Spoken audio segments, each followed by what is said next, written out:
All right, good morning, Bismarck Mandan. Dave Flohr here, one of your experts, I think it said. And my co-host today. A host of experts. A host of experts. And I'm Greg Larson, not one of the host of experts. Yes, you are. We're here with Jim Walsh, who is an expert. All-around Man Friday here. That's right. Jim, what are we going to do? You know, Greg and I we've started this two dumb guys thing up again. And two dumb guys asking a smart we guy have to questions. ask you questions today, I guess. I can be you can be 2.5 dumb guys. Yeah. I can be the half guy. But we have nobody to ask questions of, a smart person. Oh, okay. So you have to be the smart person. We can't today. ask Joe because has he risen to the level of a myth? You're not quite sure he exists? Joe Sheehan, the myth. The man, the legend. The potato salad. I don't know. Yeah, something like that. I hope. Out in the Joe-mobile, seeking the great rates. Yes. Yeah. I hope he's listening. Yeah. Give him a little plug this morning. There you go. I heard he did contact me though, from out in the wild blue yonder. Really? He sent me an email. I saw a picture of his daughter on Facebook that he posted. Yes, yeah, that was very nice. His Right. daughter's just a peach. Yeah. Sucking up to daddy.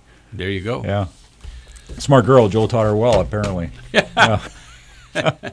Anyway, Danny, if you're listening, which you shouldn't be, you're in school. Stay in school. Nice note to your father. Yeah. There you go. Yes. Okay. All right, Greg, interest rates, as always, we start off with that. Yes, we do. And you know what? They're doing really well. They are. Interest rates were supposed to go up. Mm-hmm. That's what everybody said. Yeah. Fed was going to start raising rates. They did. Rates were supposed to go up. What's happened? They're down again. Took a dive. The 30-year fixed-rate mortgage dropped 4 basis points to 3.82%. So last week it was 3.86. It's under 4. Under 4, folks. They keep dropping on us, and but they're supposed to go up. It's a mystery. Yeah, the experts weren't so spurt. And since we're two dumb guys, we can't solve it. We can't fix it. We cannot solve the All mystery. we can do is talk about it. Yeah, and say, wow, lock in your not interest intelligently rate. either. And not intelligently, but go get your rate. I haven't locked gone in. up. Yeah, go get your rate locked in. That's all we can advise. That's what we can Because say. it sounds really good. Yeah. Okay. Other economic news, it affects the interest rates. Yes. And actually, you know, the interest rates have, you know, the Freddie Mac survey is, kind of like it says week ending today, but they did the survey on like Monday. Right. So it's not always the most timely thing, but rates actually have held steady or gone down a little bit, even probably from this one, what we just quoted, the 382. And that was in the last 2 days. Lots of big economic news came out, jobs report, et cetera. We'll talk about this here. And actually the bonds and mortgage prices have held pretty steady. We're at 2017 lows. Yep. They've held steady even in light of this really pretty good economic news. Yeah. Usually would cause rates to maybe increase, but that is not occurring right now. There's a lot of uncertainty out there. Obviously, the flood in Texas maybe has some effect on that, although I don't think too much on interest rates. Turned back. Yeah. We'll talk about what's going on down there and how it affects the mortgage market and stuff during the show here. But the ADP employment report, which, do you know what ADP stands for? I do not. It's actually a company that puts out this employment report. It's automated data processing, and they're basically a global employment solution provider. So that means they're huge. They find people to work for companies is what it comes down to. But anyway, they do this report along with Moody's Analytics. I know who Moody's is. Moody's is, we know who they are. The employment increased, this is private sector jobs, increased 237,000 jobs in August, which is a lot more than what the experts were predicting, which was 178,000. Wow. So big difference. And I believe the previous months got revised up also. So there are jobs being created. Good jobs? Well, we'll get to that here. A lot of the problem still comes, in the manufacturing side. There's jobs available, but there isn't the qualified, skilled labor to fill those jobs, and that's a problem. Now, in that realm, what jobs were created in the goods-producing sector, which would include things like manufacturing, construction, natural resources, mining, which, hey, we have a lot of that here. Manufacturing went up 16,000, construction up 18,000. Natural resources and mining actually decreased 1,000. That might go down because of all the energy-related jobs sort of thing down in Texas. Yep. That might go down next month. The service sector went up, so those three sectors went up 33,000, which is pretty good for them right now. The service sector went up 204,000. That includes trades, transportation, utilities, which I would say are probably pretty good jobs. Right. Information decreased 3,000, which I don't know what information means. I don't know what jobs are entitled in that, but it doesn't sound like too technical. I don't know. Financial activities, that might include us. That could include us. I have financial activity every once in a while. Yeah. Yeah. So we went up 11,000. We went up 11,000. We'll include ourselves in that. Okay. Well, where should we put? Where would you put Jim? Jim is Is he a communication? he would be information. You're an information guy. So Jim, you should feel good. That sector went down 3,000 and you're still working. Yeah. That's right. So there we go. Good things are good in North Dakota. All right, professional and business. Now we could fall into this category too, all three of us. That went up 39,000. Education and health went up 45,000. So obviously teachers and hospitals, clinics, that sort of thing. That's good. And leisure and hospitality increased 51,000. So a lot of motels opened up jobs, I guess, and other services. So, still, the sector that grows most is the service-related industries. Yeah. Restaurants, motels, etc. So a lot of part-time, lower-paying jobs, fast food falls in there. tip jobs, right, yep. But also to add to this, U.S. personal income rose last month. Went up 0.4% in July, which is pretty good. As 0.3 increase was expected. So the income went up a little bit more than what the experts said it would. Okay. Now, I don't know if those experts are like you and me. Yeah. Which, we really shouldn't put a whole lot of credence in there. We shouldn't put a whole lot of credence in this, but, there are experts, I guess. Let's see. Consumer spending rose a little bit. It was less than what was expected. Annual inflation increased at its slowest pace since 2015. So that kind of is going to put the kibosh on the Fed raising rates here at their next meeting, which I believe is in September. So that's probably not going to happen. They probably won't look at raising rates until December. So that may or may not hold interest rates down where they're at. I would suggest that there's probably other things that will come into play that will affect interest rates more than what the Fed does at this point. I think so. Interesting, in North Dakota, I just saw where the annual income has declined for the second year in a row. That was slightly, interesting news. But it has declined. Yeah, okay. Once again, we go against the national average. Absolutely. That's what we like to do here. Contrarians. That's right. Okay. And we're going out on the Bee Gees because it's Barry Gibb's birthday. He's 70 years old tomorrow. Right, Jim? So we're going to do Bee Gees today, folks. Live with it. We'll do good stuff, and we'll do the disco era, right? Yeah. Okay. All right. Right now, 70. Here's Sean Hannity, weekday afternoons on Super Talk 1270. All right, we're back on the Dakota Housing Network. Dave Flohr, along with Greg Larson and Jim Walsh, who was trying to make me say Massachusetts on the air, with vigor. but I let Barry Gibb say for me there. So, all right. So this is an Australian group. Why are they going back to Massachusetts? Hey, They that's should a be good back question. To Sydney. Yeah. They're from Australia. Yeah. Did they write the song? I don't know. Maybe they were there and left, and then wrote the song and said, "Hey, we're going Maybe back." they just like the sound of the word, That could be. Yeah, they could do that. Okay. Well, all it right. fills a whole stanza, Yeah, one word. Massachusetts. Yeah, Pick you up can fill a 7 or 8 lot of notes. space there with that. Yeah, say it enough times in a song, and you're set. That's right. It's a hit. All right. Okay. Well, we were talking about economic news. Personal income was up. Consumer spending was up a little bit. Right. Interest rates. The Fed's Credit probably card debt is down, I read. credit card debt's down. That's good. Yeah. Well, although, like you said, North Dakota, being our contrarian selves, our wages went down. Down a little average bit. wages, which is not a surprise. No. It's kind of reasonable because we had some of those obscene We went up a lot fees in the past. during the oil rush. Yeah, we went up a lot, so we're just kind of not going to be sustained. So we're balancing ourselves out here. we're good. Yep. So anyway, we were talking about how the Fed, the economic news, inflation not going up that much.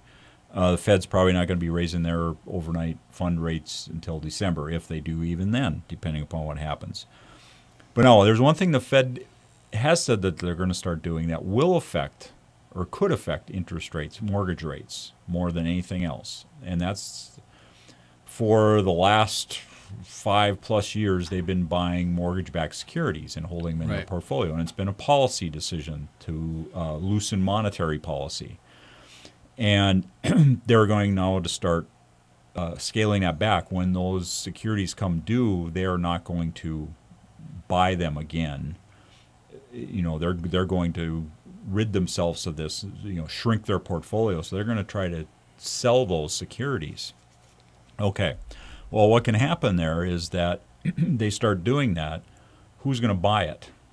Now, the GSEs, Fannie Mae, Freddie Mac, are not there to buy them. Nope. Because they have been told, at the direction of Treasury and the Congress, you got to shrink your balance sheet, so they can't own assets on their balance sheet anymore. They're supposed to be down to zero by the end of the year, which is a whole another discussion topic, that whether you think that's good or bad. But so whether you think it's possible or possible, but they can't buy new stuff. Right. Okay. So who's going to buy this? Well, private sector is going to have to come in. What is the private sector going to want to see on this? They're going to want to hedge their bets, so to speak, and they're going to say, well, we'll buy this from you, but we're probably going to want to buy it at a discount. How steep a discount, to protect themselves against the future. Yeah. So this will be interesting how that will drive interest rates. Now, one thing they did say, the Fed owns a lot of Ginnie Mae securities, which is backed by Ginnie Mae, which is an arm of HUD, which is the federal government. But they're a standalone entity. They pay their own way, et cetera. Right. Which means that they can't get rated. They can't get rated, which is a good thing. Yeah. And those will probably be more in demand than other securities that the Fed would be divesting himself off. So that might have a calming effect on interest rates nationwide. But it's something to watch out for, that's probably going to affect rates more than anything else going forward. Yep. Other than, you have what can happen, globally that can affect it. What Europe does and what what's his name in North Korea does can affect things. Lights also. Another candle, yeah. Yeah, I mean, he does something, keeps rattling the saber, as they say, right? Yes. Yeah. That could, everybody say, well, I want to buy bonds, I want to buy securities, I don't want to invest in the stock market. So then that's going to drive rates down. Right. So you might have things counterbalancing each other. So anyway, it's something to watch out for with rates for us in the mortgage business. Not being a mortgage genius in that business, though, I would think that a mortgage is a pretty sound investment, because the failure rate on mortgages is far less than the failure rate on a general business. Yeah. Right now, nationally, our foreclosure rate is down to, like 4%. Right. Which is, it's going down at quite a pretty good pace from where it peaked back in 2008, 2009. It's steadily been going down. Now, North Dakota, we've never had an issue with it, but nationally, if you're going to invest and you can cherry pick North North Dakota mortgages, that's a safe bet. We're less than 1%. Yeah, it is a good bet, and frankly, you could buy bonds that North Dakota housing issues. Right. There are, you could go out and look specifically for paper that's generated in North Dakota and buy that and buy those stuff. But nationally, you're right, Greg. Mortgages are, it's not a bad investment. You got to know what you're doing. Used to love them. You have to know what you're doing if you're buying, especially if you're buying them for a premium, where you're paying a little bit extra. Instead of paying 100% at par, you're paying 101 or 102 or 103. You got to know what you're buying. You want to make sure that they're not going to be called on you, 6 months later, and you haven't recouped any of your investment. Then it's a problem. But if you know you can hold them for a few years and you're going to get all that back, it's a pretty good deal. Now, another thing that has an effect on housing that is near and dear to your heart is pending home sales. Pending home sales. And we had a little report today about that. We did. We got the report came out of actually National Association of Realtors is one of the organizations that track these, but it's pretty amazing how close they are. Yeah. How closely tied they are. The reason they use pending home sales is because the home has sold, but it hasn't closed. So it's a short window of statistics. It's a really good snapshot of what's going on. Yeah, it's 30 to 60 days 30 probably to 60 is what they're days. looking at. And it's a great trend indicator. When pending home sales go up within 3 months, the whole housing industry follows it. When pending home sales go down, within a couple of months, the industry follows it. And so we have a decline for the 4th out of 5 months in pending home sales. 0.8% in July, they went down. Okay, that's not good. Is that the number you had? Yes, 0.8%. And that was what else did they have in there? June was down. Also June was down. Was revised lower. Well, right now we're 1.3% below a year ago. Yeah. Okay. There we go. Yep. So that's what I was looking for. And Mr. Yoon, the National Association of Realtor economist, what did he call it? Larry. What did he say was the reason? The staggering inventory woes throughout the country continue to stall contract activity. It's a staggering inventory. 0.8%. Yeah. Well, these are big numbers, though. There's big numbers. Now, this is nationwide, so you always got to get real estate down to a local level. Yeah. Because that's really what drives real estate in this country is what's happening locally. You can look at the big picture, but locally is a big deal.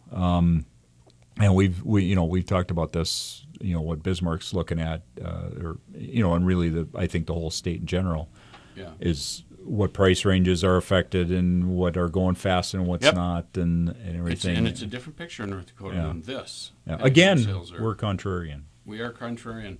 Just to give you folks an idea, we are going to, in 2017, sell 5.49 million homes. Nationally. Okay. That equates to over $1 trillion in income generated. So real estate is a big deal, and even though the pending home sales are down, we're actually looking at a 0.7% increase in value of homes sold. Even though there's fewer homes sold, we're going to have more increase in money. Yeah. So. Okay. So which may or may not be good. Yeah, because prices have been going up because of the staggering shortage of homes. And new home starts are also off a little bit. So and that goes back to the construction jobs, not enough workers, and so the builders can only build so much. That's correct. Yeah. Okay. So we're going to be taking a quick break here. When we get back, we'll talk about a couple more things about pending home sales. All right, and we've got Edge of the Universe? Yeah. What was this from? 75. 75 from the Bee Gees. They were all alive then. Yes. Yeah. Right now, 70. News and Views with Joel Heitkamp. Weekdays on Super Talk 1270. In the event of something happening to me, there is something I would like you all to see. It's just a photograph of someone that I knew. All right, we are back on the Dakota Housing Network. Barry Gibb, from the Bee Gees. It's his birthday tomorrow. He's 70, Jim? Yep. Correct? 70. Okay. This song was back in the days of satin shirts and bangs. Yes, New York mining disaster. Yeah. From what year was the song come out? I'll have to look it up. It's like in a 60 something. Yeah, it's an old Bee Gees song. All right, Dave Flohr, Greg Larson, Jim Walsh here on Dakota Housing Network. Greg, we were talking about the pending home sales report that was came out today, and another interesting number out of there was about the rise in sales price compared to wages, right? Yes. What was the distinction there? Houses are becoming less affordable. Yeah. Over the last 5 years, the median sales price of a house has risen 38%, while the average family income has increased only 12%, less than a third of that. Okay, so that's not good for That being throws able us to into afford a the home. affordability index that we talk about. Exactly. Yeah. This isn't a bubble. This isn't a housing bubble. This isn't that at all. This is the fact that housing is becoming more difficult, and probably as big a factor of that is people aren't able to buy, especially the younger folks, because there's student debt or other debt. Yeah. And so the purchase pressure has not it's good if you're a builder, if you're a seller, but it'll balance. They always balance, but it's right now the pendulum's a little bit on the buyer's side in most areas. And again, North Dakota proves the exception. Yeah. Well, we're on a buyer's side if your home is above a certain price level. Yes. And maybe a seller side if it's below a certain number. Exactly. Yeah. Okay. So we've got a mixture. We've got a break point. Yeah.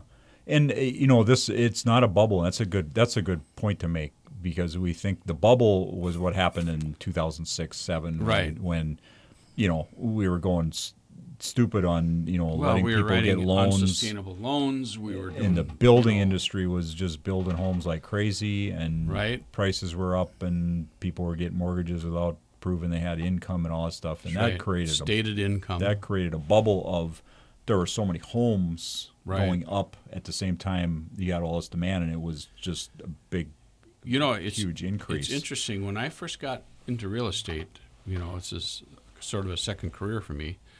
Should have been my first. I enjoy it so much. But when I first got into the business, we were in that kind of a market. Mm-hmm. And I would get tapes, once your name is out there as a realtor, I would get advertisements for tapes on how to take advantage of the no stated income or the stated income mortgages. Yeah. And I actually bought one, and I read the book and listened to the tape, and it was basically how to fleece the bank. Yeah.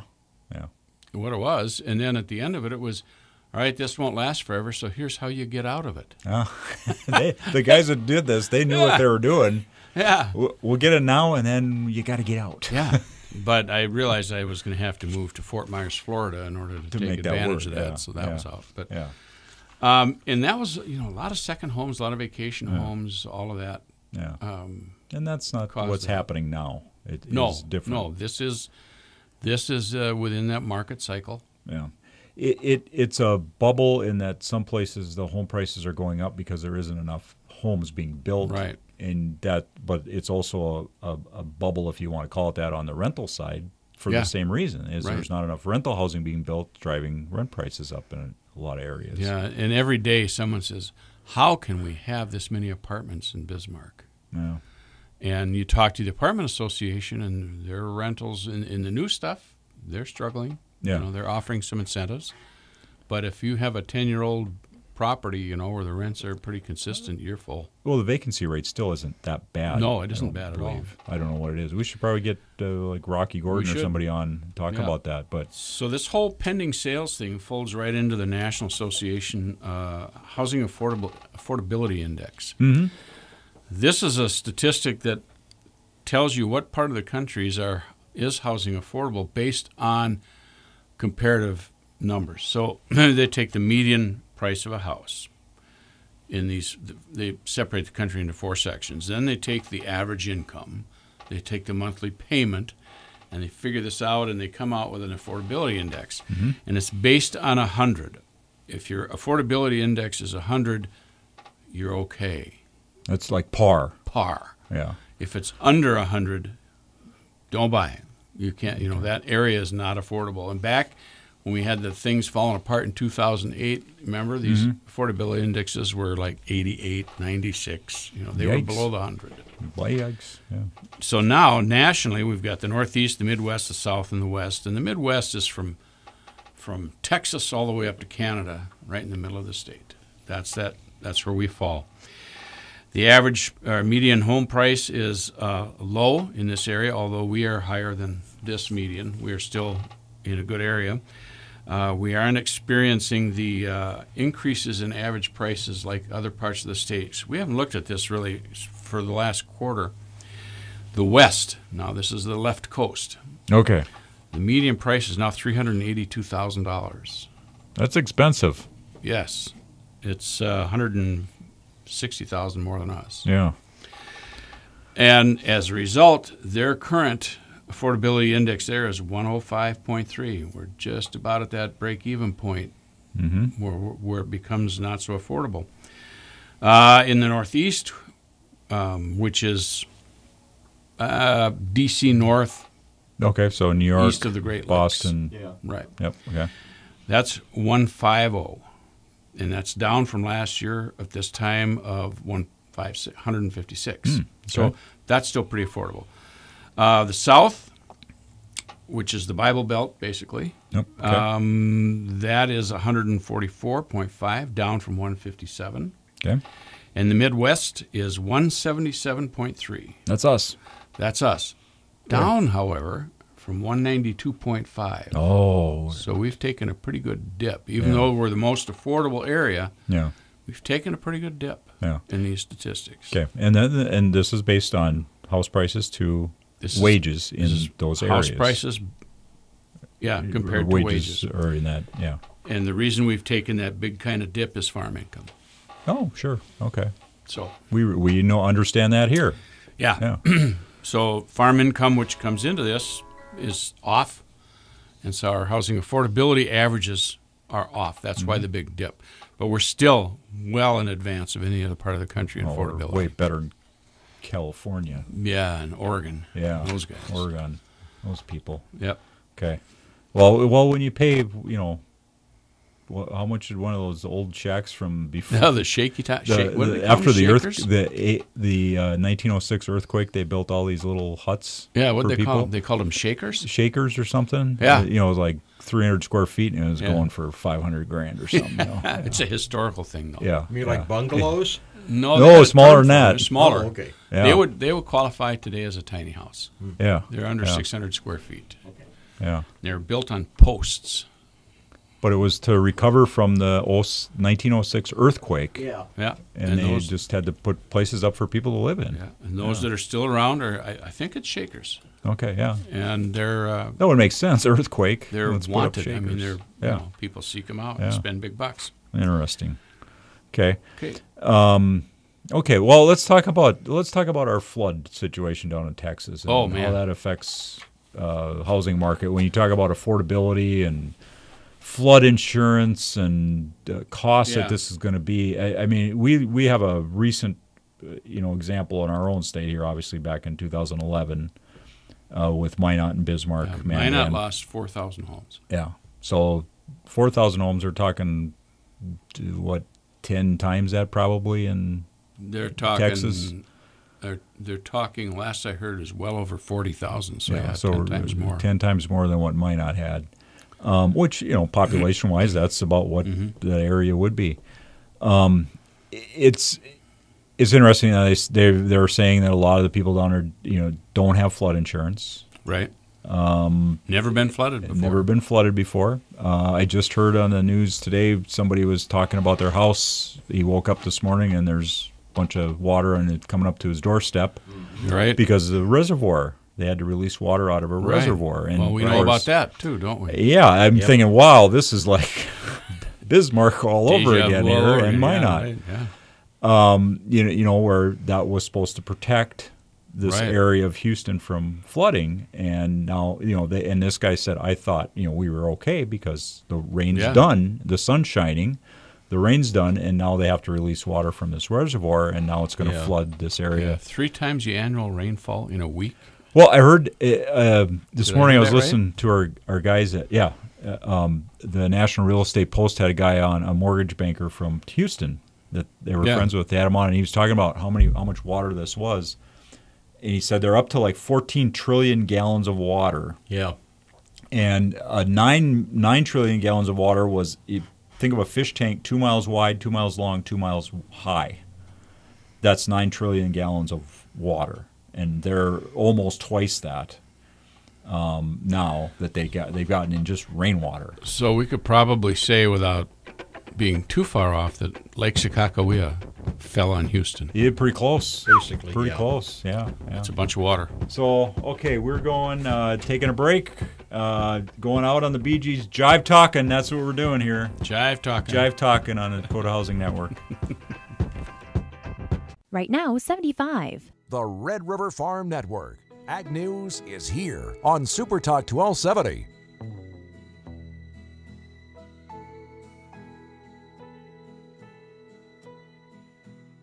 I can think of younger days when living for my life. All right, we're back on the Dakota Housing Network. How do you mend a broken heart? From the Bee Gees. Barry Gibb's birthday. Yeah. Tomorrow. You're 70. Happy birthday. #1 hit, summer of 1971. This was one of their biggest prior to the disco thing. Yeah, this is a good song. Yeah. This is a good song. It stands the test Yeah. of time. Yes. If you're an officer and a gentleman fan, today is Richard Gere's birthday. Oh, Yeah. Richard Gere. One He's of getting our up great there, too. American actors. Yeah. Yeah, I don't know what his age was. I just thought it was his I think he's 68. Oh, my age. The Yeah. pup. He's just a pup. Yeah. Yeah. He's got years left in him. Yeah. Yeah. Okay. Dave Flohr, Greg Larson, Jim Walsh. Here we are. We were talking about the flood in Houston, how it Yep. affects mortgage market. You know, we had Anthony Prezon from the National Association of Realtors talking about the flood insurance program a couple weeks ago. Yes. And that is going to expire the end of September. Yep. And Congress is looking at, changing some of the policies on the flood insurance program because it is basically broke. Right. So they've been looking at that. There probably was going to be an extension done, is what I believe Anthony said. Yeah. But they're making some progress. Now, you've got this big, huge catastrophe down in Texas Right. and Louisiana, et cetera, probably affecting some other states to some degree. It will, yeah. Because there's just a huge amount of rain all over. Yeah. We think we got the 50 inches in Houston, but it's moving north and it gets 10 inches in a day somewhere else. That's going to cause a flood too. Yep. But most of the people down there don't have flood insurance. They weren't required to Correct. have it. Not required because they've never been flooded in that area. So the flood insurance program might not see a huge, It'll take a hit, but it won't be as big as what we it think could it be. would be. Mm-hmm. Yeah. So the Texas itself is going to have to probably put a lot of money into the recovery. Yep. FEMA FEMA. in grants and things. Small Business Administration does a lot of loans. They Yep. did a lot of loans here in They North did a Dakota. lot of loans here. Back in 2011, and before that in Fargo, the Grand Forks flood back in Yep. '97. And we talked about on the break we were talking about how Houston was configured with the bayous and everything, and Yeah. that's all been covered up with concrete and channeled into smaller things, and Yeah. that created a lot of their problems down there. So, I was reading where Texas is very lax on building code. The state doesn't adopt the Right. building code. Yeah. It's kind of, they leave it up to the individual cities, and so the cities just kind of do what they want, and they grow up around, like you were saying, the opportunity is Commerce there. Center, yeah. Houston's a commerce center. It's where they got, like you said, goods and services in by water. That's Yeah. how you did it years ago. It's a port, I Yeah. mean, And now you got the oil and gas refineries business down there and stuff. So there's going to be a lot of interesting conversations about how you build homes, where you build. Yep. Why would you ever build there? Yeah, and what do we do? Yeah. And this isn't just Houston. It's coastal regions are really the hot topic Yeah. here. So hopefully we can have real conversations about it at the federal level and the Congress and that. And It's interesting, the things we talked with Austin about here about mitigation and private sector and all those things that we're looking at on a national level.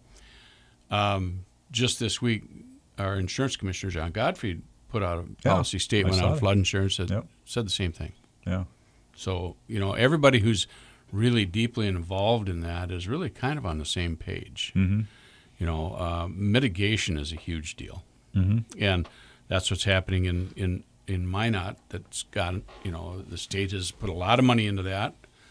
But one more flood and we've made that money back, just like how Grand Forks has missed a couple of floods because of their mitigation, paid for their deal.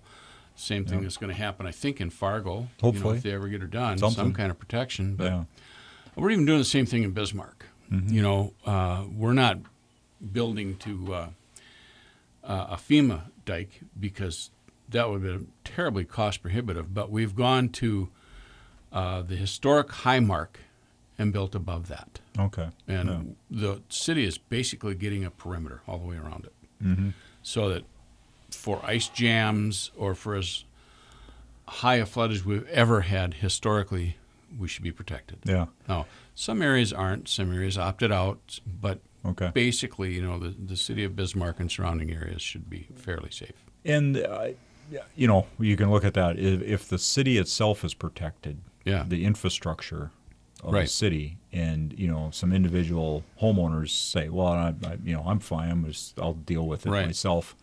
That's great. That's up to them. Yeah, that's the freedom we have in this country. They want to opt out. That's fine. But we just need to make sure that the city's infrastructure, so to speak, is protected, like the water plant, and waste treatment plant, et cetera. That needs to be protected, and that's what any city should be looking at. Yeah.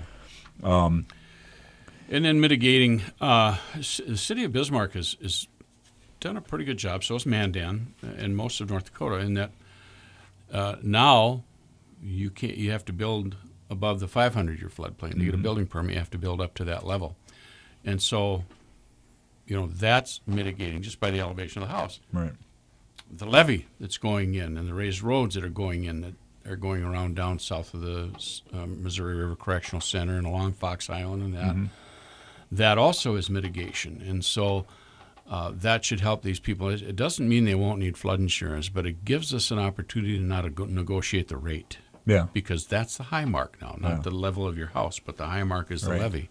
Yeah. So that makes it negotiable. So, all these things are moves in the right direction, but, if God wants to let it rain, or if Mother Nature says you're going to get 50 inches, I don't know how you protect against that. Yeah. Well, we think of hurricane as, winds. Yeah. And this hurricane was, obviously you had the wind, but it was wet. The amount of rain was just unbelievable. We talked about how many trillions gallons of water this is. And like you said, it's basically dumping, Lake Skakawea dumped on Houston. Yeah, okay. Deal with over it. the weekend. All they're saying is the water is what's doing the damage, more so than the wind. Yeah. Well, and so now how do we fix this? How do we? It's years and years before it's all fixed. But how do you fix this? What do you do? Well, the scary thing is because this will take. I mean, it'll take years. When you compare Minot and Bismarck to Houston and the surrounding area, I mean, we're a blip on their little radar as far as the amount of land and people and stuff that encompasses. And so this is going to take a long time for Houston to rebuild. Because look, Minot's still going at it. Bismarck, Mandan is still going at it. Grand Forks is still dealing with They're working with some stuff, and Fargo, obviously. Yeah. How long is this going to take Houston? And what if next year another Harvey type thing comes along? Yeah. What is that going to do to that area? Well, you can even go back as far as Katrina, which is 2006, 2005, I believe. 5. Yeah. A couple of years ago, I toured the 9th Ward, and it's a part of town. It's about the size of Bismarck. Well, I heard about a third of the people never actually came back after Katrina. Yeah. No. Oh, New Orleans lost population. Yeah, but I mean, you go into the 9th Ward, and the people that have moved back that had grants or whatever, that had flood insurance, here's a really nice house, built up. It's on concrete piers now, so it's in theory it's safe. Right. They've done the mitigation. Here's 3 of these homes, and here's one that somebody didn't fix. Yeah. But someone's living in it, and it's just it's kind of fallen down. And then you have a bunch of empty lots because if people didn't come back after a period of time, the city just dozed them off. Yeah. Yeah. So. Oh, and that Minot, they got empty lots up there, and because houses had to come down. Yeah, so we'll see. Yeah, but just a huge catastrophe down there. It's going to, you suspect it's going to take, I don't know, a decade. Yeah. As long as it's. Well, the rain floods that hit Baton Rouge last summer. Yeah. I have a friend who lives there, and they were okay because they were out of that flood rush, but he said they're not going to build there. They're already planning parks and things, and you know. Well, and that's probably some of what you have to do. I mean, I was listening to the news the other night, and they had a guy on from. He was an expert, I guess. Yeah. But he talked about that they're going to have to create green space. You got to have places for that water to go. Yeah. That's not where people live. Yeah. Well, you know, Rapid City did that years and years ago. Yeah. When that dam broke and all those people were flooded out, they just moved those houses. But you can't move half of Houston. No, you can't. So you see, they got well, somebody will come up with ideas. Yep. Because they're smart people, and you got a lot of engineer type folks down there. Yeah, got a lot of guys that know construction, and they'll put their heads together, I think, and you know, they are Texans, they're tough. Yep. So all the heart goes out to them. All right, yeah. You know. Good luck down in Houston and Texas and Louisiana. Yeah. So we're going out. Dakota Housing Network on the Bee Gees, and what are we leaving with, Jim? Staying alive. Stay alive out there, folks. We'll be back next week.